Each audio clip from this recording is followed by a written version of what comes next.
friends, on this video I'm going to show you how to solve call ended problem on Samsung mobile phone. So friends, before we continue this video, do not forget to like the video and subscribe the channel. Okay, so let's start the video. Here firstly you have to move on. What you need to do is just press this one call app and move on this app info. Okay, here on the side. Then after that you have to scroll on the down, click on this storage and click on clear data, click on OK.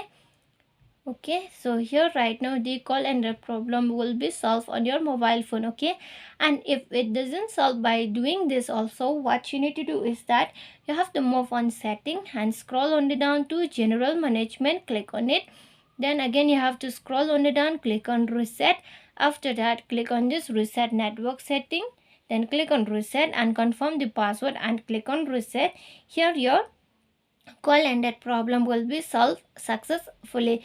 Not only that, even the Wi-Fi problem, mobile data problem, even the Bluetooth problem will be solved. Okay, if it doesn't solve by clicking on that reset option, reset setting, what you need to do is that you have to move on to service center to solve the call ended problem.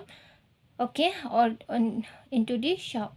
So friends, I hope you love the video, and if you love the video, please like the video, share the video and subscribe the channel. Friends, thanks for watching. Bye.